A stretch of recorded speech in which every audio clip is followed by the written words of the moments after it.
皆様、こんにちは。Kamal Gaballaです。アハラーム新聞です。That's all the words in Japanese can I speak. So forgive me, I am going to speak in English, not in Arabic, of course. And I have some experience in Japanese because I lived in Japan for 4 years. So during that time, between the year 2001-2005, I was old enough not to study Japanese language, but I'm lucky. My wife, my children studied Japanese already, and I can manage some words. That's why I start by that. So I wish to, first of all, to thank Kyoto, not Dushishan University, and to thank also Sasakawa Peace Foundation to give me this chance for giving this presentation about the current situation in the Arab world, and also to speak about my newspaper and to give you such idea, a general idea about the situation in the Middle East. I'm going to give you general headlines of my presentation because if I read it all, it will take a long time. So I am going to talk around 20 minutes, as they told me, and the rest it can be more useful for questions and answers. 今日はいただいた時間限られておりますので、ごくかいつまんだ話となります。In fact, I started to have some information about Sasakawa Peace Foundation directly after the war in Iraq. It was the year 2003 in May. During that time, in fact, they asked me to attend a round table speaking about what Japan means to the Arab and Islamic world and what is now demanded from us, means from Japan. To give this presentation in Tokyo and secondly in Kyoto. During that time, I, in fact, I was attended a forum in Kuwait, which is related also about media. It's Arab Media Forum in Kuwait. Same time, I received a book about the current situation of the Arab media between 2008-2012. So in that book, I will give you some the headlines of that book, and which means I will summary the current situation really about the Arab media, which is very important. It's maybe far from your interested, but I think it's more important nowadays because the situation in the area or in the Arab world is very difficult, and I think it's that's why me and my colleague, Mr. Shokeir, who is working with Al Jazeera, will do some focus on Al Jazeera, and I will give you a general idea about what Al Ahram is doing. This book, which is Arab Media Outlook 2008-2012, it covers 12 Arab countries: Bahrain, Kuwait, Egypt, Jordan, Kuwait, Lebanon, Morocco, Oman, Qatar, Saudi Arabia, Tunisia, and the UAE and Yemen. As we noticed at this book, all 12 markets is that young people make up a relatively high percentage of the population. In some countries, over than 50% are less than 21 years. You know, if I say that, it's important because the media should take care of this majority of or this high percentage of the population for the Arab world, which is more than 50% less than 21 years old. It means a large use that is particularly received to new media. Also, we noted that the Arab media industry is going through a period of renewal and regeneration in terms of technology and content, though there are challenges along with opportunities. We note that the traditional media, such as newspapers and television, are performing in line with the strong growth of regions' economics and are achieving growth rates that are the envy of the rest of the global industry. Digital media is also growing, though there are variations across the region, depending largely on difference in the level of development of broadband access and infrastructures. This book, Outlook, it was covering generally the period between 2008 2012, but something new also in year 2010, which is published by one of the Egyptian newspaper, which his name is Masr al-Yom. It was prepared by Dubai Press Club, which is discussing the present situation of the Arab media. And I mean, the outlook covers generally, but what about what happened year 2010, which is, I'm going to give you also the headline of that. Economics of the Arab countries are in fact affected by the global economic crisis, which is reflected on the media industry in the Arab region.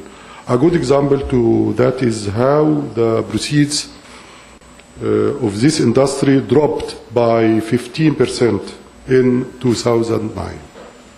Industry in the Arab countries is expected to return to its previous status by the year 2011. Growth may be 8%.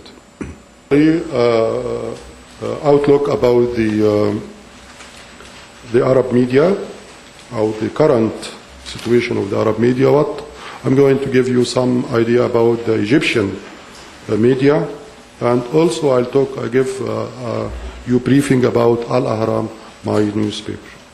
Al Ahram Shinbun is one of the oldest newspaper in the world. It's founded year 1875.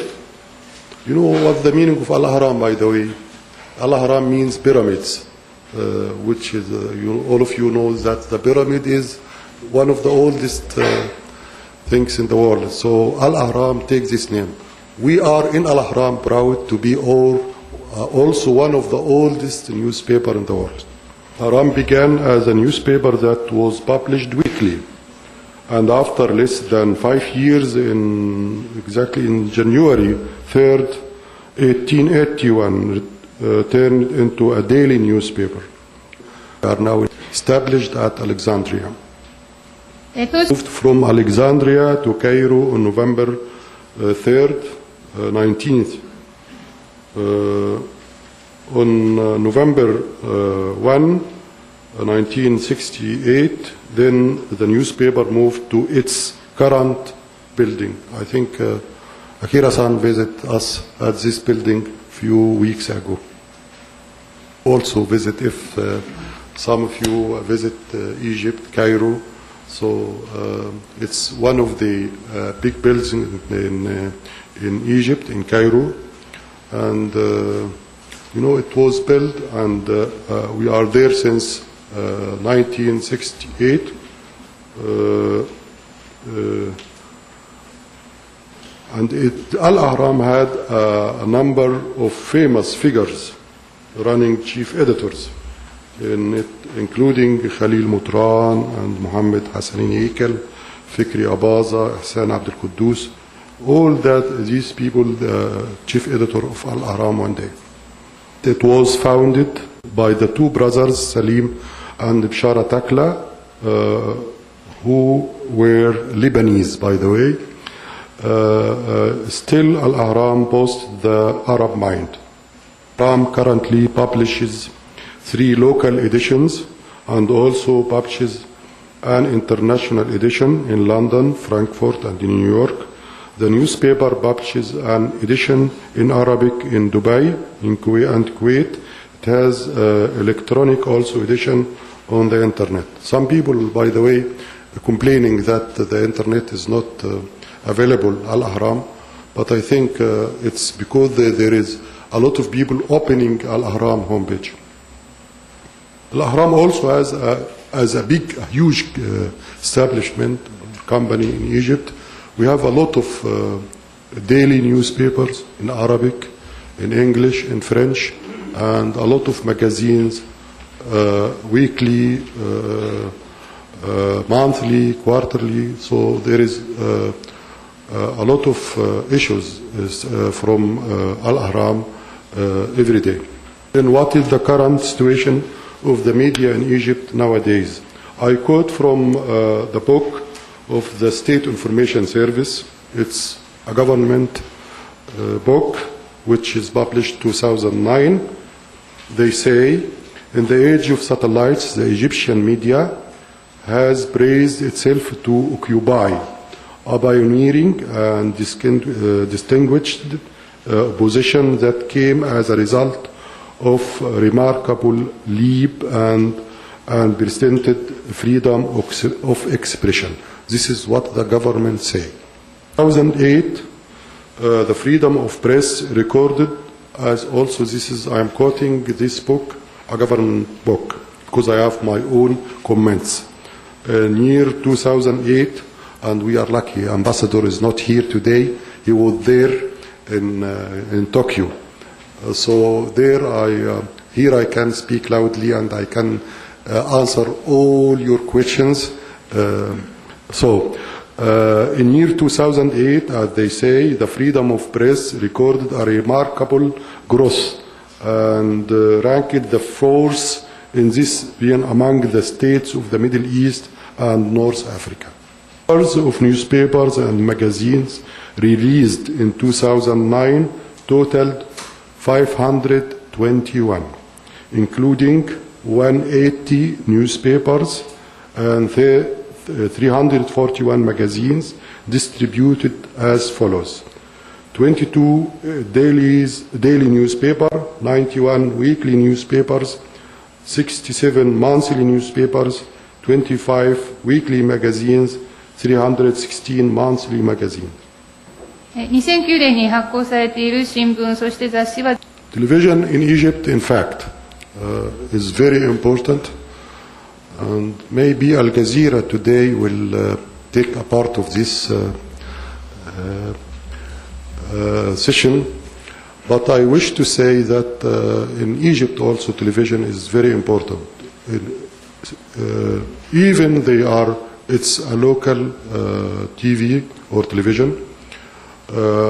It's tried to attract the attention of our people, I mean in Egypt, and we have satellites also covering all the Arab world, and they are doing their best, in fact, in Egypt to prove or to attract the attention of Egyptian, because Al Jazeera, by the way, and Al Arabiya, many Arab TVs and BBC World Service, so they are trying, they are doing their best. That's why our chairman of Al-Ahram, Abdul Monem Saeed, says one day for Al-Ahram Masai that the TV stations in Egypt have become a part of the political game as a party on its own. I'm going to explain what the meaning of that. The TV in Egypt is playing a political role, more or less a replacement of the parliament and political parties in Egypt. following Dream or Al Mahwar or on TV, many Egyptian private channels, in fact, they are playing a political role in Egypt more than parties, which is meaning we have not political life in Egypt. We have in media we have more freedom in media than to have at the political affairs. I want to remind my colleague, Mr. Mohamed Shokeir, that if Al Jazeera is more famous now than the Egyptian TV, but we are the first, it means Egypt was the first Arab and African country that had its own satellite, and also we are the first to have the Nilesat satellite was launched on April 1998. Also, we have the first channel, satellite channel, it was 1990. A lot of explanation about how much is important is the TV in Egypt. It's already at the presentation, but I want to jump to give you my point of view for the real situation about the Arab and the Egyptian media. テレビについて非常に重要でありますので、いくらでも話ができますが、それにとどまらず、今のエジプトのマスメディアの現状について、ここでお話をしておきたいと思います。It's around 7 points, and this is my point of view. As I told you, what the government says, though I am working with Al Ahram, which is pro-government, but we usually feel that we are independent. It means we can speak loudly, we can say, but even we suffer as journalists, professional journalists, or who's working with the media generally, but we have some ideas which we are speaking loudly about it. Even I'm working with a newspaper, the oldest newspaper, but I noticed and I admit that the TV is attracting the more attention now for the most of the people, not only in Egypt but around the Arab world or around the world, I think. So it's the first, or it takes the primary source to find out what's going on from about the current events. Yes. Unfortunately, in the Arab world, most of the watchers of the TV focusing on entertainment more than the informative channels. They are focusing about that. Also, they are not taking a high attention with the news channels. There is no single Arab state that has a law to disclose the information. Arab media generally complain about the lack of information. This is always either banned or prohibited. This is, in short, means that most of the comments and complaints are mostly on the lack of information and transparency. The most famous journalists in the Arab world, who is a journalist of opinion, than the journalist who is giving analysis or reporting. This is also a general outlook of the Arab press. Unfortunately, there are most Arab countries, journalists are facing threats of imprisonment on issue of opinion. The Arab and the Egyptian press are facing the problem of shortage of news readers. News readers. Profession profession, attracting talent to one for those looking for job. そして Edition of editing modern press is absent from the new generation of journalists. そして That's my presentation, and I wish to thank you very much. And I am waiting for your questions, which is more useful, I think, more than this presentation. Thank you very much. ありがとうございます。ご質問いただくのを楽しみにしております。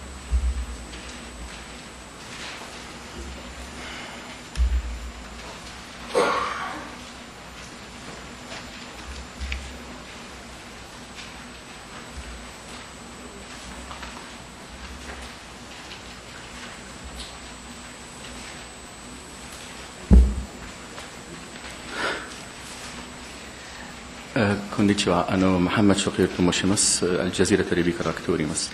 京都にいること本当に、幸せです。京都は私いつも世界の一番きれいな街だと思ってました。本当ですよ。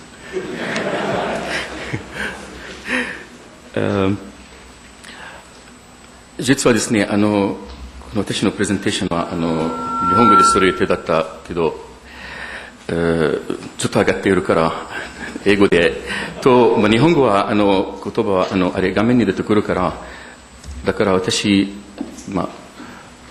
子供の日本語より読んだらよくわかると思いますから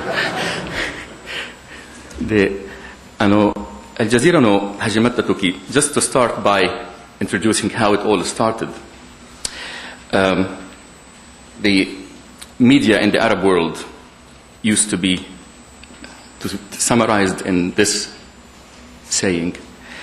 There are two types of poetry in Yemen. Yemen is Arabia Minamino.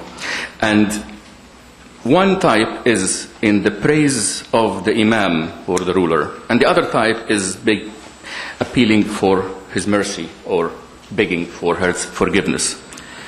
This was actually the situation of the Arab media in most of the Arab countries until Al Jazeera came about.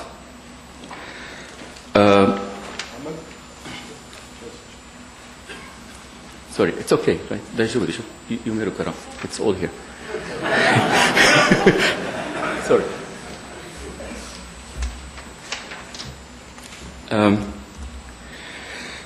The beginning was actually in 1995 when there was an Arabic BBC television, and it was a joint corporation with a Saudi company called Orbit. The Saudi did the financing but had no editorial saying or authority over the BBC Arabic television.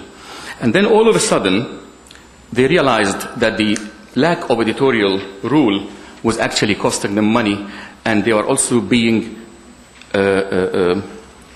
insulted. Sometimes the BBC Arabic television showed things that they thought was not appropriate, things that covers or unveils issues that were not popular in Saudi Arabia, things related to foreign labors, things related to the ruling family and stuff like that. So they decided to pull the plug and shut down the BBC Arabic television overnight. CUNY. And you had a surplus of Gujunin Ijo, good quality BBC-trained journalists who are supposed to be some of the best in the world in the Arab media, in the Arab world television, available in the market. No jobs. Those were headhunted by Al Jazeera. Actually, the man who headhunted them was also an ex-BBC member. And they started Al Jazeera then. Soon it became the talk of the town, simply because they started breaking all the taboos, started talking about issues that no other Arab media had had the guts to talk about. No one had ever thought of tackling issues like ruling families, democracy, human rights, etc. And they did. And they caused a lot of anger in certain countries. They caused a lot of concern and interest in other countries. But the first head of state was President Mubarak visiting Qatar one day, and he said, I would like to see this Al Jazeera because it's interesting. And he went there to see, and it was such a small, tiny little building. Actually, I don't have a photo of it, but 50, 60 people working in a small newsroom, very basic television. Compared to the Egyptian television, which is like 15 stories on the Nile side, massive building with 5,000 people, this was like Ari. And he said, basically, this little matchbox is making so much noise. As Al Jazeera developed, and there was a lot of friction with the Western world, it was dubbed the Bin Laden channel. When I say Al Jazeera while I'm in Japan, people don't remember, but then when I say Bin Laden, they say, yes, yes, of course, yeah, you're that guy. Okay. Before September 11, 2001, Al Jazeera gave equal opportunity, equal platform, equal time to both sides, the official governments, states, even if it's the USA, and opposition, resistance movements. Anybody who dares stand up against them and make fuss. We treated them equally, although they are not equal size, but some of them had points, and those points were worth talking about and raising, because the concerns were human concerns, not political. And that, of course, included the Islamic jihadists, who were not very popular at that time, still not included, very popular then. The thing is, of course, when you had someone like Bin Laden, before September 11, and with the two embassies, the US embassies in Kenya and Tanzania, blown up in 1998, that turned attention against the Islamic fundamentalists. And when Al Jazeera gave platform, it was blamed heavily for doing that.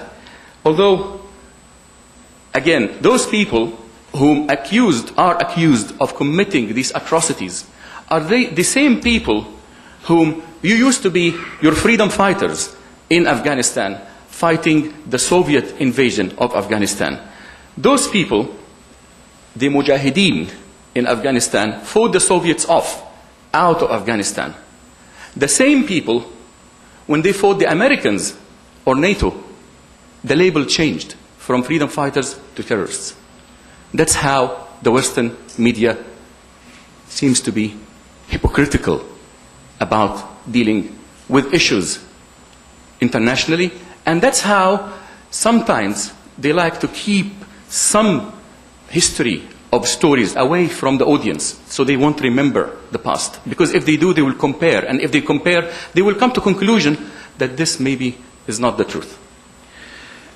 Should I translate? Go ahead, ma'am. Of course, as the war on terror developed or progressed, the war in Afghanistan in particular, Al Jazeera happened to be the only television network operating on both sides of the border. From Afghanistan, we were there before the war, during Taliban, and on the other side of the war, on the border in Pakistan as well. We were the only channel reporting both views. And then, of course, that caused some problems for us, because Al Jazeera office, our bureau, was bombed by the American jets, and it was destroyed. That included satellite equipment, included very precious material, archived material, pictures, etc. And of course, we were there during the Taliban, and we managed to portray the suffering of the Afghani people under the Taliban then. Things seem to have changed as the war on Iraq started, because the question is, it is a turning point for Al Jazeera, or was it turning the West against Al Jazeera? The 2003 war or invasion of Iraq, three things happened that made Al Jazeera really in the headlines. The first one was the US official lies about Iraqi civilian death. they made official media statements out of their central command in Qatar, saying that our weapons, precision weapons, accurate, no civilian casualties. We showed pictures of civilian casualties. They were very angry. Then we showed US prisoners of war, because the Iraqis at the beginning of the war captured some American prisoners, and they killed some American soldiers. And they had their Iraqi television shooting those pictures. We got those pictures and we showed them. And that made the American furious. Of course, we showed what the war is about. War is not an easy thing. It's not flowers. People die, and you need to show that, especially to the Western world, because they launched the war. They started the war. The third one was the clash we had with the Saddam Hussein government. The Iraqi government at that time wanted us to remove 2 correspondents out of Iraq. And our management said, no, we are not removing anybody. And we stopped working. We stopped reporting from Iraq. We gave the whole of Iraq to our competitors. They came in. The Iraqi government, after 12 hours, decided to change their mind and keep our correspondence. And that was another confrontation. So we were hated by both sides, the Americans on one side and the Saddam Hussein government on the other, which meant that we did a fairly good job, I think, in covering it. There are some clips that I would like to show. I hope it works. This is not Al Jazeera clips. It was a documentary made by another company called Magnolia Pictures. And this company did a short documentary about the war in Iraq. Can you hear?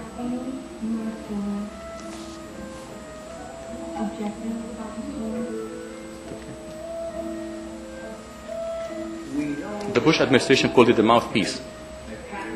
This is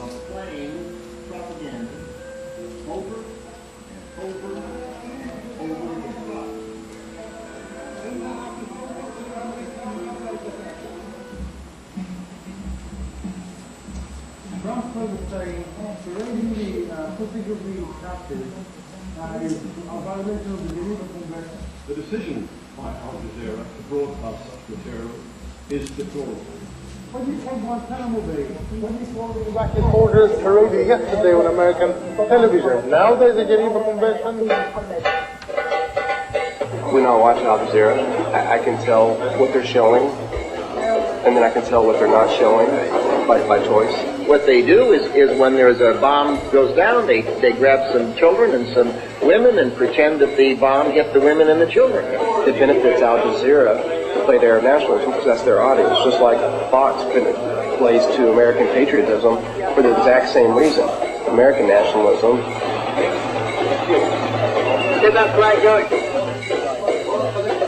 We wanted to show that any war has a human cost. We got the pictures and we show them.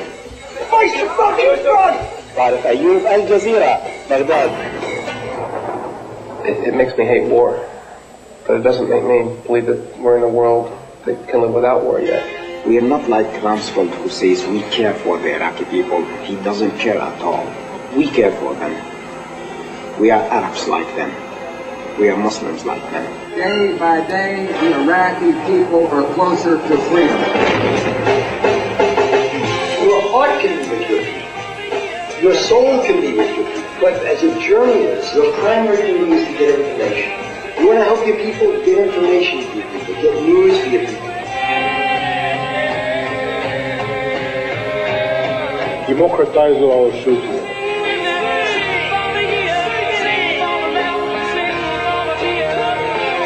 Seems like there's an effort to manage the news in an unmanageable situation.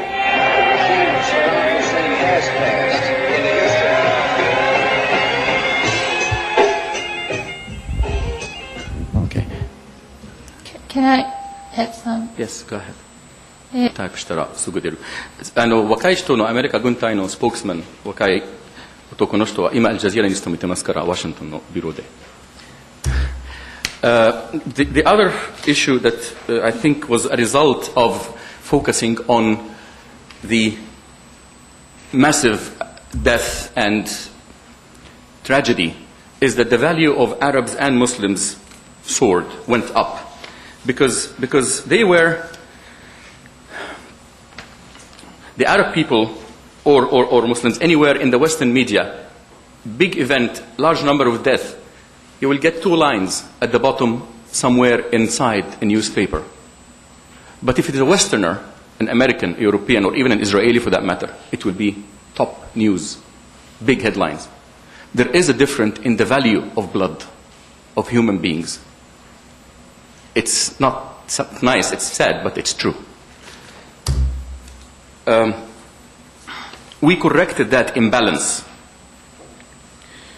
And we became a channel that, instead of being a dependent, a follower, a slave, someone we follow, Reuters, AP, RTV, or whatever, we became newsmakers. People come to us asking for pictures. People come to us asking for stories. So we moved from at the bottom of the scale higher up.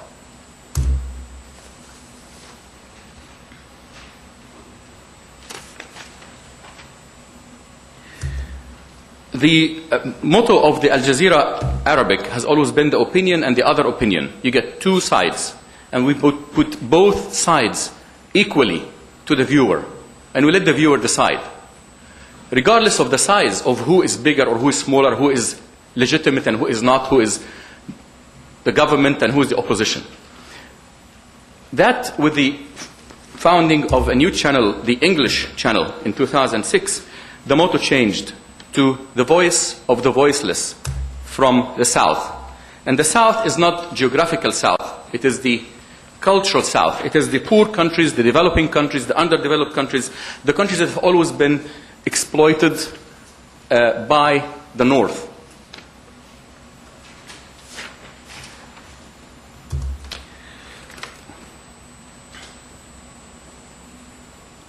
We did something else. We gave the full story by both sides, not focusing on one side, not covering one side, because that is misleading. And that is what the Western media, in my opinion, and most of the Arabs' opinions do. We believe that in the West, you have one-sided media that tells the people one story, and it doesn't tell them what the other side thinks. And that's why there is always an underdog, someone who is always suffering, and he doesn't have a voice. That's why we had that motto, the voice of the voiceless, from countries that have always been neglected. And our correspondents and journalists, the people we use to report, are local people.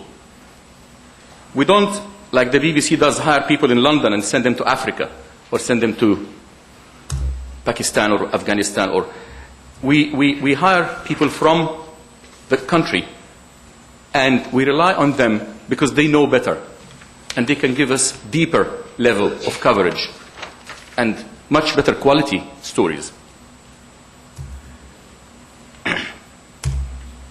We also managed to extend the momentum of events. And I can say confidently that the last flotilla attack by the Israelis in the Mediterranean, where 9 Turks were killed, it made headline for a couple of days. We took the story further. We took it for a few more days. We went to the victims who were killed. We spoke to their families. We spoke to the people who were captured by the Israelis and went to jail. We asked questions to the Israelis that no one dares ask. What happened to the videotapes you confiscated? Where are they? Why did you confiscate them? If you are telling the truth, what happened to these people's videos? Why don't you release them? No answer. Other questions we also dare to ask that has not been asked in the past. You challenge your guest to an extent where he really gets angry. And then he tells you things that no one else has.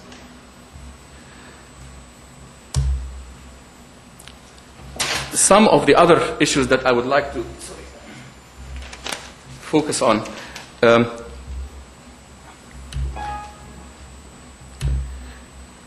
I translate? Go ahead, ma'am, please. Sorry. At the present time, there is a number of channels, a number of other branches of Al Jazeera that are doing work. The first one that has always been the longest is the Arabic channel that was established 14 years ago. And it was the first independent Arabic news channel. We spoke about it for the last 20 minutes or 10 minutes. And I'm not going to go through a lot of details. Launched in 1996. Now it has more than 40 bureaus around the world. Al Jazeera English was launched in 2006.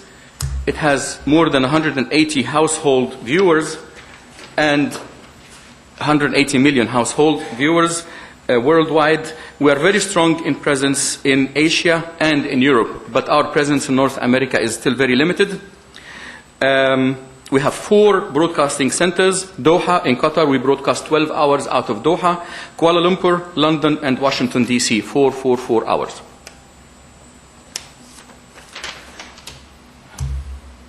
This is another promo about Al Jazeera in English, the English channel.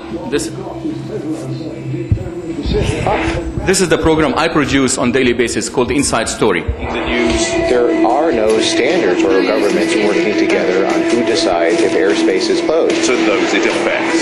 Some of the red protesters were firing automatic weapons at the army. Behind the headlines, Mr. Baki violated his own promises that he would provide prosperity. Is The Inside Story on Al Jazeera. June on Al Jazeera. President Obama is heading to Indonesia and Australia to strengthen U.S. ties in the Asia-Pacific. In an exclusive Al Jazeera series, Raki Omar reports on the world's biggest stories. Despite international criticism, Japan continues to hunt in the Antarctic. 101 East will be looking at their controversial whaling program. Higher nursing costs and lower state spending. Folklines investigates U.S. prisons of the elderly. Following the death of President Kaczynski, Poland will hold an early election to vote for a successor. After the protests, Al Jazeera will be examining the post-election landscape in Iran. June on Al Jazeera. Al Jazeera is journalism without frontiers. Last year saw the worst unrest since the fall of the Shah. From the mainstream, half hour before we arrived, 2 police officers were gunned down in the street. To the unreported world. Violent attacks on Indian nationals. Is the country turning a blind eye to racism? Breaking the boundaries. Can bombs and bullets win hearts and minds? Cutting through the hype. Why should we put so much importance on this election? Al Jazeera is setting the news agenda.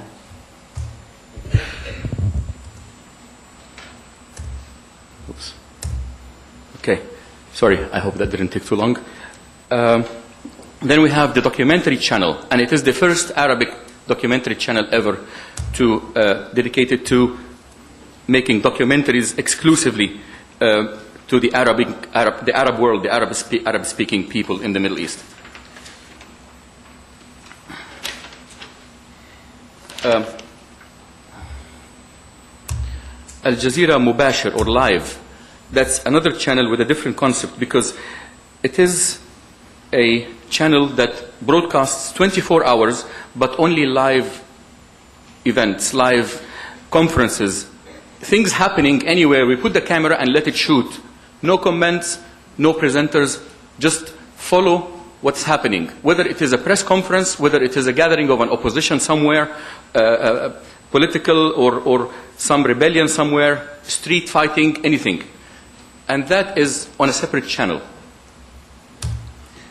The sports channel is probably the only one that makes money for Al Jazeera, because it has subscription-based. They have 2 channels free and 4 subscription-based, and those are the ones that are very popular now and the ones that generate some money, not in the red ink, but they actually are making profit. Al Jazeera Net is the website that was launched in 2001 and started in the Arabic language, of course, and then later on in 2003 started the English language website. And their motto is the news that you don't see. Very bold and lots of comments from visitors everywhere.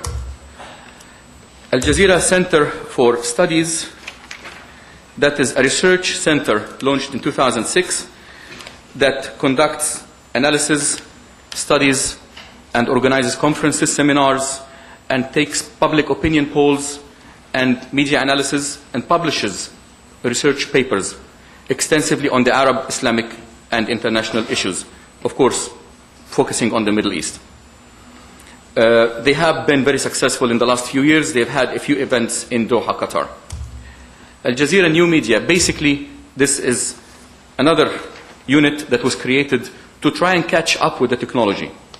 Because with the internet, you had all sorts of new things coming. Millions of people are now referring to the internet instead of television, and there is YouTube, Facebook, Twitter, and who knows what's coming next. We have a media training and development center.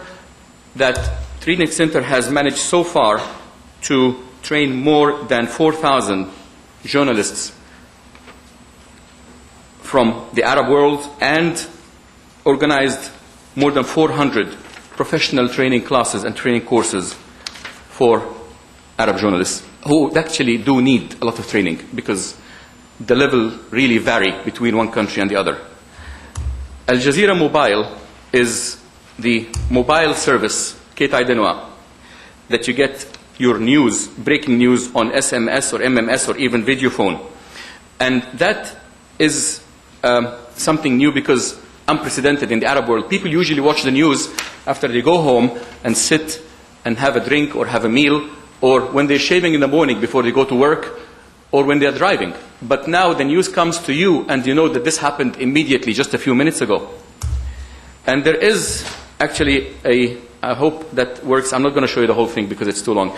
But when they did the Al Jazeera Mobile, they also did a promotion for it, which was really interesting to show the sense of urgency, if it works. アルジャジーラモバイルについて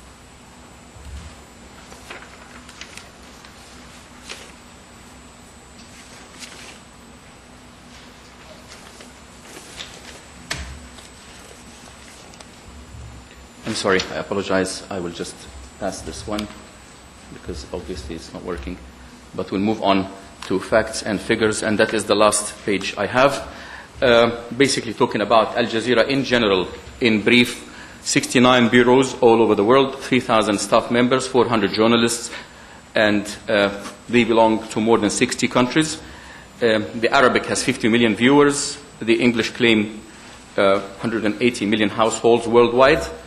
And it is the most watched channel on YouTube with 2.5 million viewers every month. And these are the latest figures about Al Jazeera.